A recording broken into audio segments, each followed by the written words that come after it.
Primetime local news, serving the Lakeland and Midwest regions. Good evening and welcome to Primetime Local News.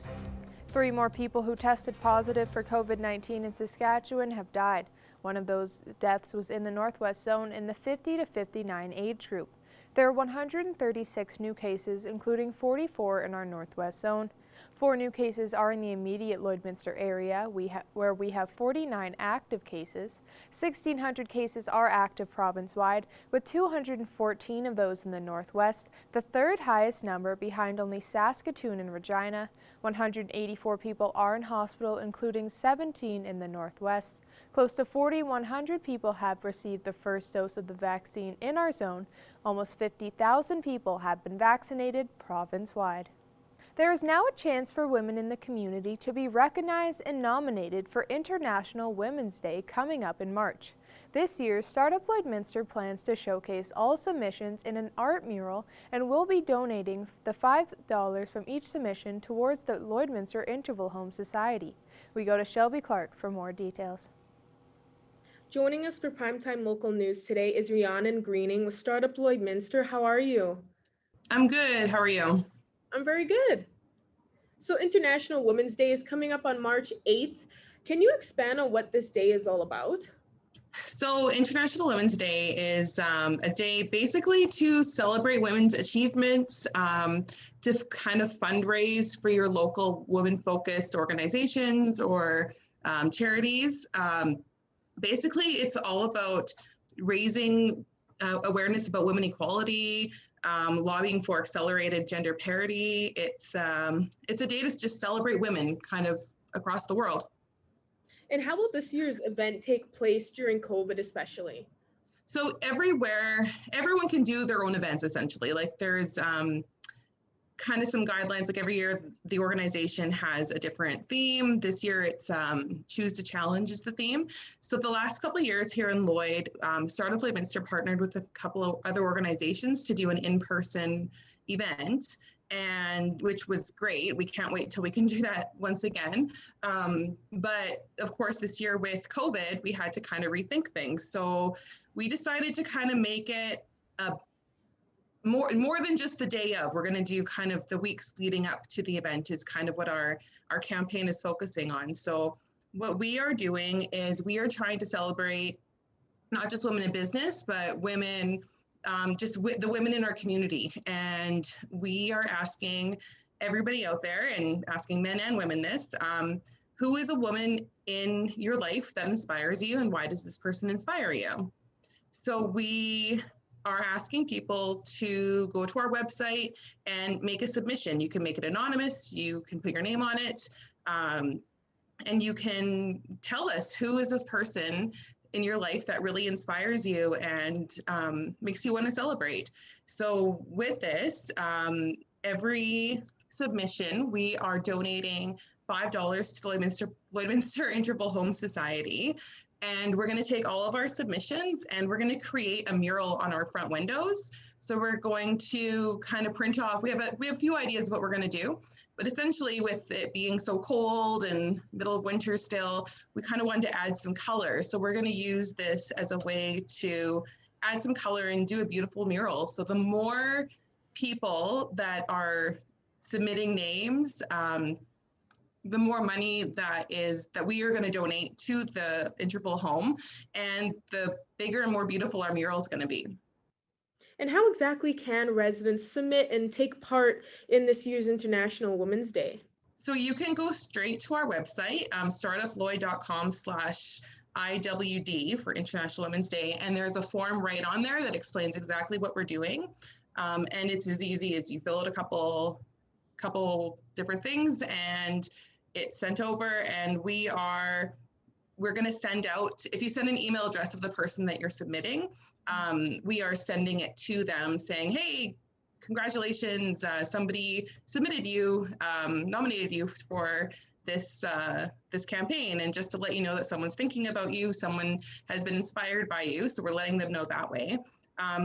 As well, on the form, you can sign up for an email kit. So to celebrate the day of, we are actually putting together a kit that will email out to any organization or anybody that wants to participate. And it's kind of how to celebrate International Women's Day at your work right now, like with COVID, because a lot of people are working from home, maybe a couple people in the office, but how can we still celebrate? So included in this kit is going to be printable banners and posters and ideas for how to start a fishbowl discussion, like different questions to ask each other, and just kind of get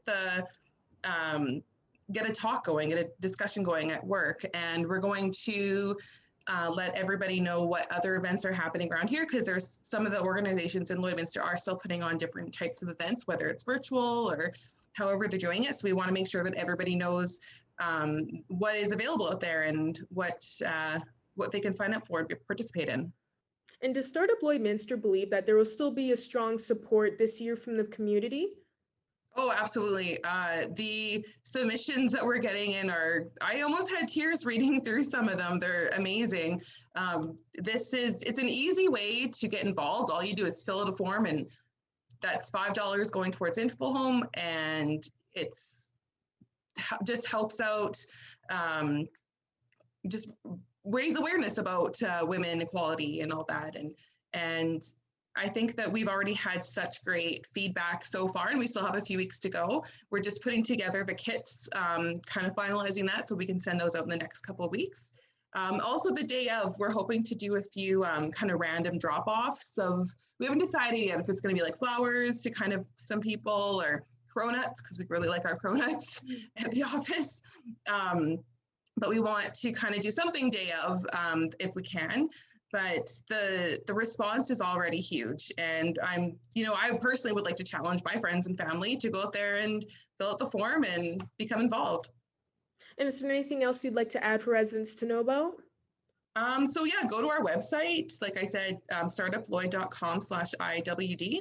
And it's super easy to fill out, to become involved.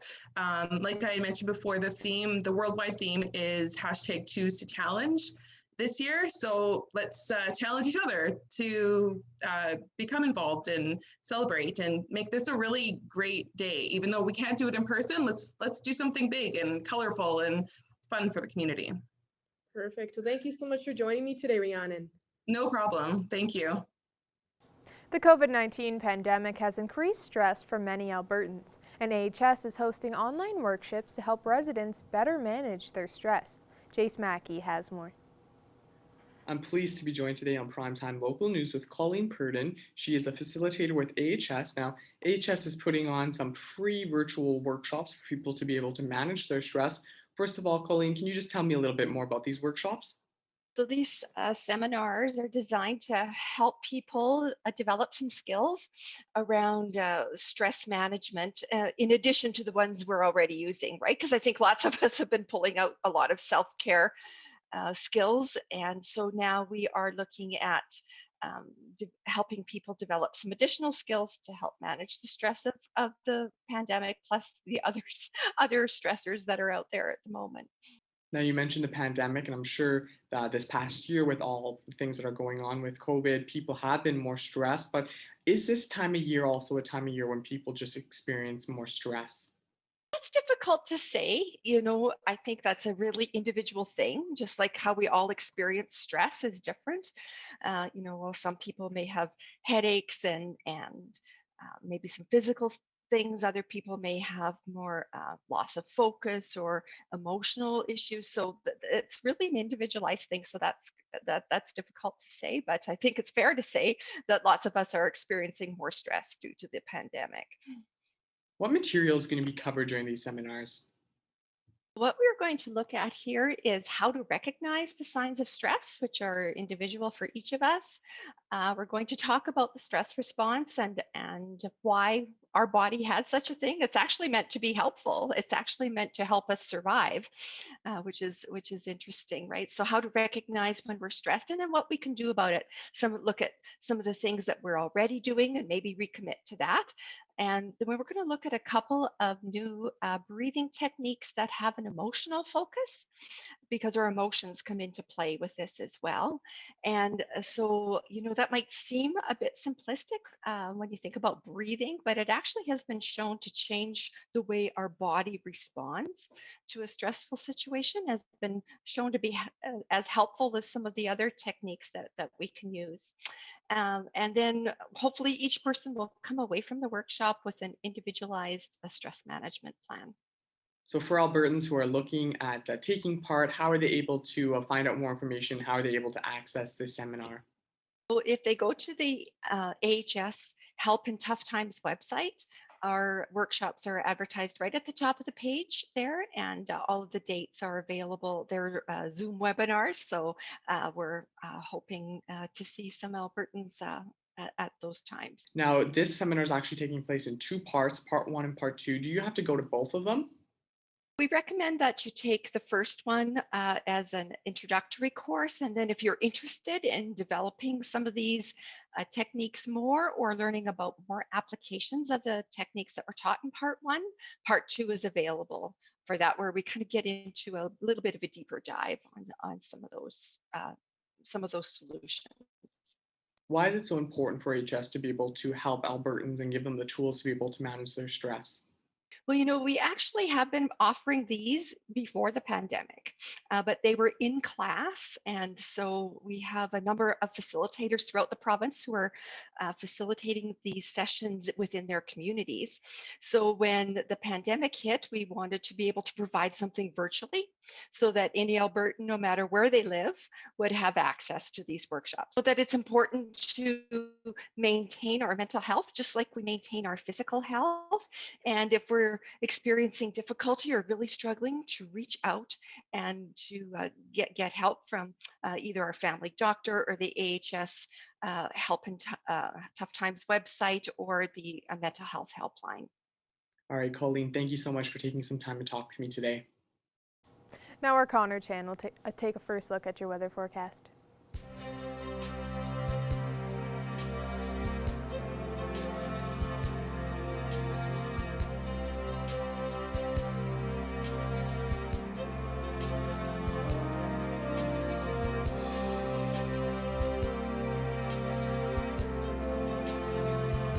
All right, thanks a lot there, Jasmine. Taking a look right now as I get myself together here. Minus 19 right now as we start to see temperatures being a lot warmer now compared to what we saw over the last little bit here. We did see temperatures, of course, in that extreme cold warning, but now we're starting to see that minus 19 feels only a little bit like minus 23 with the wind chills. It's dying down very dramatically as we look here right now.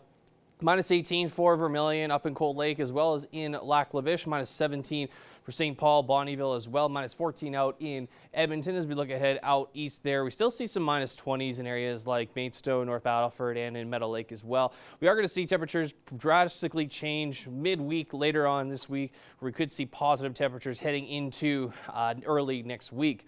Look at the satellite radar map right now, pretty clear for the most part. We see lots of little bits of cloud coverage there, but nothing too major to really report on right now. Mainly just the fact that we are getting a lot warmer than what we have been seeing over the last couple of days.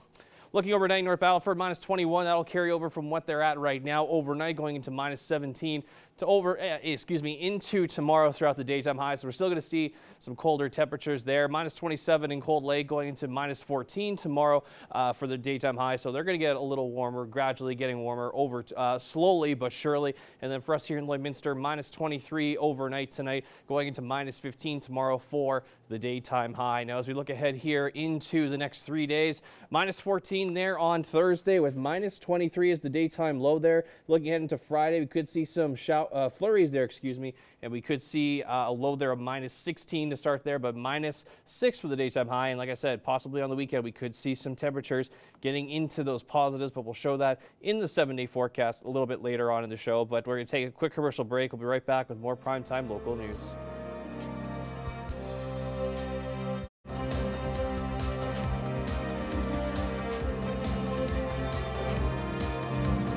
Welcome back. Lakeland College is getting ready to host their program info sessions next month. This year, however, they're learning how to engage students' perspectives virtually. Becca Day has more.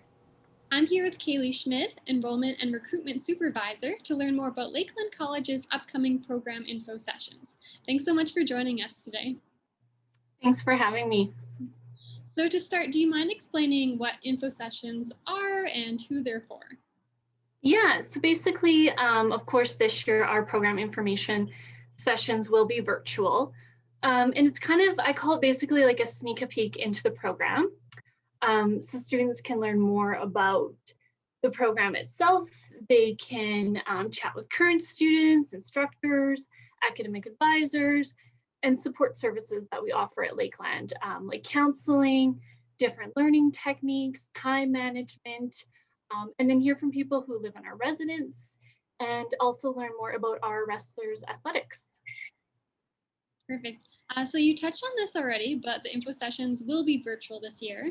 Can you talk a bit about the decision to be strictly online for this and what prospective students can expect, what the setup will look like this year?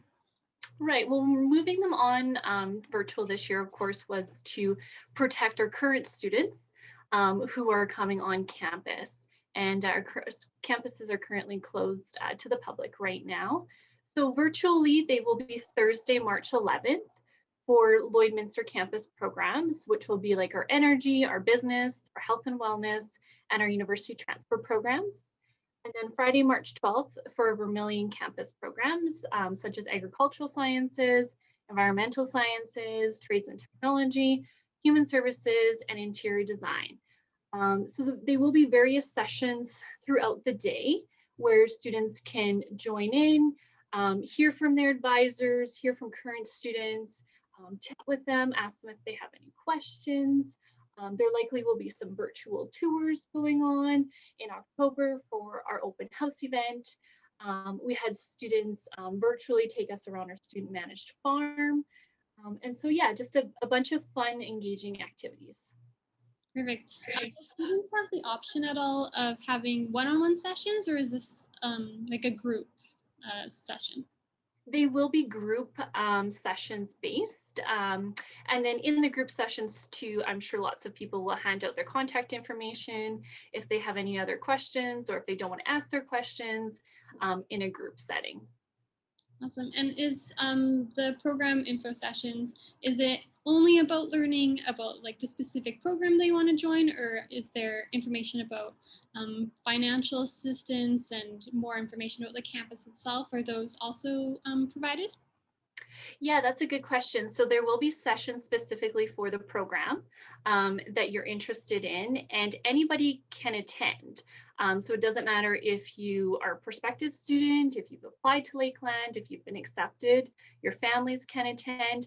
And then there will be sessions specifically on our services. So learning about financial aid, learning from our Commons team who supports students, like I said, with different learning techniques, time management, all those things, and residence and athletics. So yes, there will be kind of two separate sessions.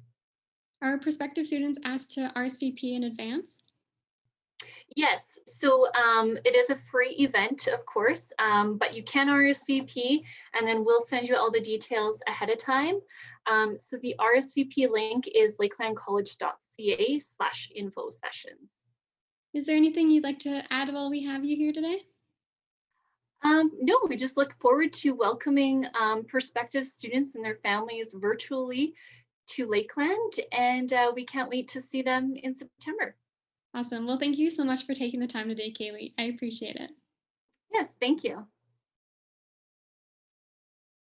Now here are your stock market prices for today.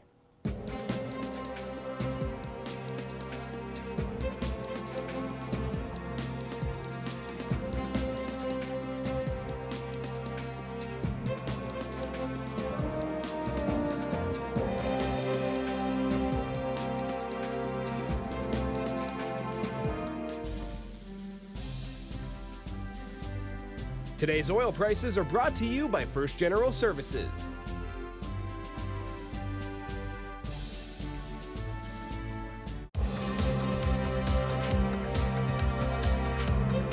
On Friday, the Houston Texans star defensive end J.J. Watt announced he had been released by the team. Evan Kenny and Eric Bay have more on the situation. Well, once again, the Houston Texans are back at it, not making the best of friends with their current players, as J.J. Watt said on Friday. He has been released from the team. Joining me today to break this down is Eric Bay. Eric, thank you for taking this time. Yeah, definitely something we've been hearing about and rumors throughout the entire offseason, so not entirely surprising about this news. Yeah, for sure. It started with Deshaun Watson. I mean, even if we want to go all the way back to DeAndre Hopkins, this team has kind of been in shambles and it has kind of been destroying itself from the inside out. Now, Eric, when we talk about J.J. Watt and getting released, we are going to talk today about where he potentially could be going to. I mean, he's still got a lot of play left in him. He's the 3-time Defensive Player of the Year, and just a handful of seasons really put up some great numbers, 7 forced fumbles. Eric, where do you think he's going to end up in this next season? Yeah, obviously a lot of interest in J.J. Watt, and as you said, former Defensive Player of the Year, probably not up to that caliber, but still, when he is healthy, can be an outstanding defensive player. And for me, one of the options that makes a ton of sense is the Green Bay Packers. Now, one issue is they will have to make the money work, but J.J. Watt is a guy who played his college ball at the University of Wisconsin, and this is a team that up front doesn't really scare you a ton. I mean, Dean Lowry and Tyler Lancaster do have their flashes, but not exactly big names. So I think a guy like J.J. Watt could come in and be that kind of, number 2 guy next to Zadarius Smith there at outside linebacker, give the Packers a great pass rush, and also they're in a win-now window with Aaron Rodgers. Who knows how long he'll be sticking around, and they don't like to acquire wide receiver help, so might as well give Aaron Rodgers some help on the defensive side of the ball, so maybe he doesn't have to score as many points as years past. And being in a win-now sort of situation and a Super Bowl contender are 2 big things for J.J. Watt. He specifically mentioned those. So with my next pick on where I think he'll go, I'm going with the Tampa Bay Buccaneers. I mean, you look at that defense, that really won them the Super Bowl, and just throughout the playoffs, they got better and better. Now, their front line is getting older, and J.J. Watt at 31 years old might not help that. But it's never a bad option having him on your defense as well. They have tons of cap space to make this work. They have $27 million going into next year. So having J.J. Watt there, he could replace a hole that possibly Ndamukong Suh will leave going into free agency this year. So the Bucs are definitely my first pick. Eric, you want to give us one more team where you think he possibly could go? Yeah, this isn't a team whose window for a championship is wide open at the moment, but they definitely took some strides here last year, and that is the Cleveland Browns, obviously led by a great young offense with Baker Mayfield, but the defensive side of the ball could use some work. I think we all saw there in the playoffs, and J.J. Watt, obviously a guy who could help, and especially with Myles Garrett on the other end, J.J. Watt might be getting less double teams, be a little bit more open, and this could really skyrocket his production because, as we said, when he's healthy, still roughly a sack a game player. So with Myles Garrett taking most of the attention could be huge for this team, and also money-wise it will work because Olivier Vernon is coming off the books, had some injury issues, so I think he could slide right in there nicely and also would make a great matchup against his brothers on the Pittsburgh Steelers. That would make for an interesting North Division there, as they would play a handful of times each season. I mean, I'm sure the Watt parents wouldn't mind that situation either. Now, Eric, with my final team that I believe he could go to, I'm going with the Seattle Seahawks, sticking up north like that's been the theme so far here. They do have the cap space, and they do have some big players on defense. You look back 5-6 years ago, the Legion of Boom there, they're looking to get back to something like that. Jamal Adams, Bobby Wagner, they could use some support, and a guy like J.J. Watt coming in, he could fill that role and really just give some more consistency to that defense. They have Russell Wilson, and I mean, anytime a team has a quarterback of that caliber, they are Super Bowl contenders. They are in a sort of win-now type of situation, and I think he could just fit in and go with that and really help take them to that next level. Eric, it should be exciting to see what happens in the near future here with the Houston Texans. Thank you very much for taking this time and joining me.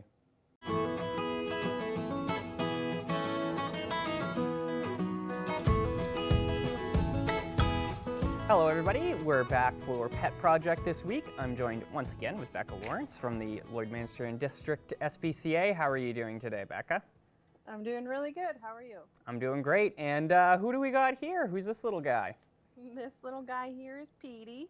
He's one of our guinea pigs that we have here at the shelter.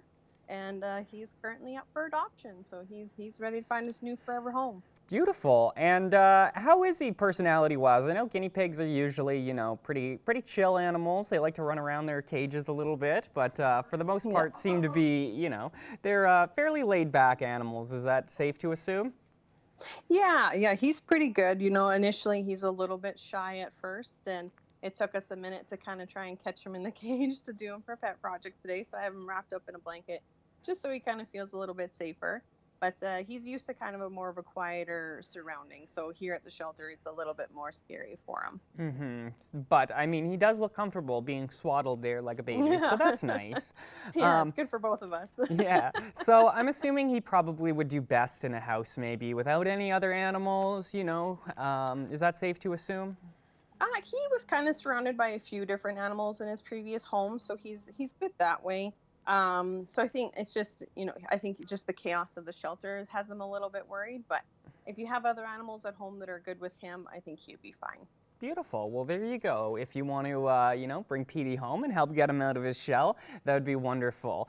And Becca, so we were speaking last week. You guys have a magic show coming up. So do you have any new updates on that or anything? You know, how are ticket sales going? Yeah, we've had a few phone calls last week and a couple people that have mentioned that they bought them. So we're really happy with that. You know, obviously we're still, you know, putting it out there that if you're interested, you know, it's family friendly, you know, and it's nice, fun magic. So who wouldn't enjoy that? But but yeah, no, we've had a few phone calls for people wanting to purchase some tickets. Beautiful. And once again, what's the date and time for that event? It's February 28th, and I believe it's at 4 p.m. Mountain Standard Time. Beautiful. So if anybody out there would like to tune in, it is an online event, which is great because that means that you don't have to get out and spread germs and, you know, this current era that we live in. So that's wonderful. And so we were speaking, and you guys are officially clear completely out of dogs. That's correct, Becca?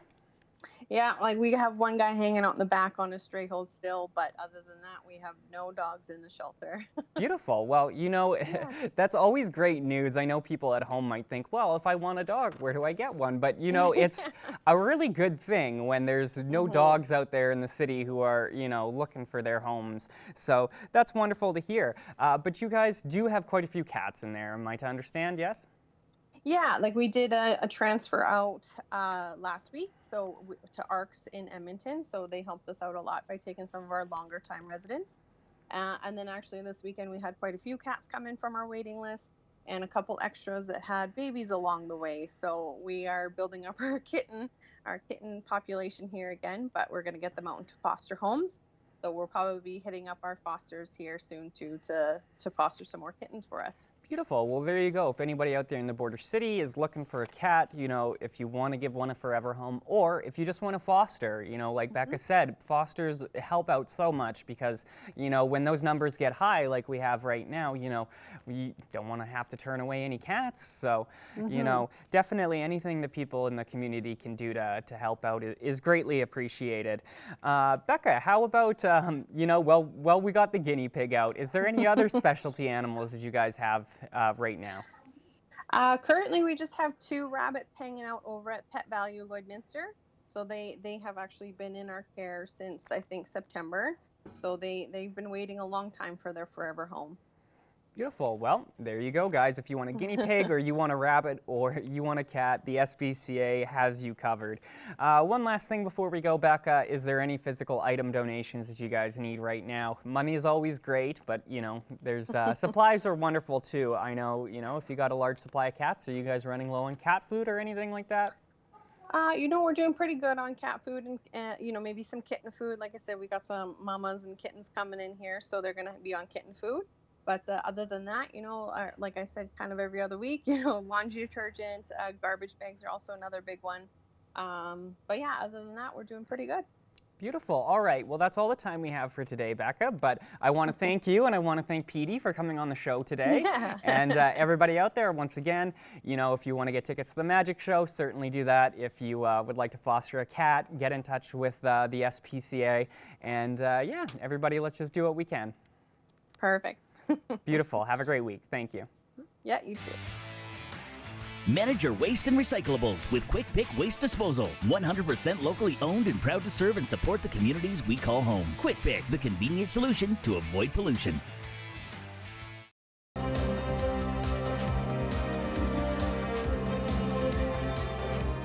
I'm very pleased to be joined with here on Primetime Local News today with Canadian artist Mauve. Mauve, we're talking about your new single called Starting Over. So talk a little bit more about, is it more about relationships or life, or what's the story behind the single here?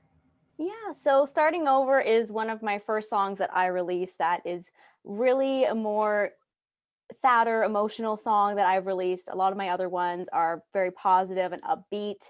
But this song was written as I was kind of going through the emotions of processing a heartbreak, and it basically kind of flowed out naturally when I set out to write it. I was just sitting at the piano and kind of feeling what was going on and all the frustrations and disappointments building up. So I really felt moved to want to write about, a different topic that I don't usually share about. So it was nice for people to see this more vulnerable side of me. As I was listening to the music and I saw some of the comments, you mentioned, you usually post upbeat stuff, and now you're posting a little bit more vulnerable song, like you said there. And, people seem to really be embracing this side of you. So how does it feel to know that your fans are just supporting what you're doing here? Yeah, it just really warms my heart because, sometimes it can be a little nervous to share different sides of you, but it's important to show people that you're human, you have multi-dimensional feelings going on. So I think it's important to sing about the happy parts of life and also about the not so happy parts of life. Talk about growing up in Toronto and having all these outlets for yourself to be successful and develop the way that you are developing as an artist right now. Yeah, I'm very grateful to be from Toronto because there's so much diversity in terms of the music and the culture that you have access to. So you can get inspiration from so many different styles of music and different kinds of people. And growing up, I attended a lot of musicals downtown that were going on. There's lots of productions that happen. And that's what kind of really struck me and made me in awe of what people can do on stage. So I think kind of that energy and liveliness of what was going on in Toronto really inspired me to want to share that same energy as well on stage, and just having so many cool local artists around me to kind of influence my sound. At first glance, when I listened to some of your music, I did pick up those Sia type vibes. And I know you mentioned Amy Winehouse as someone you also really enjoy watching and listening to. So how have those two really kind of shaped the way that you do your music and try to emulate off of? Yeah, Amy Winehouse and Sia really inspired me in terms of how they leave their heart on their sleeve when they're writing music. They don't really hold back on the emotions that they share or the rawness that you can feel in their vocals. Like, they're such powerhouse vocalists, and I'm the kind of person that really likes to be all expressive in music and just really feel it. So I think, their kind of influence is seen in my music by, just not wanting to hold back and just wanting to express it all.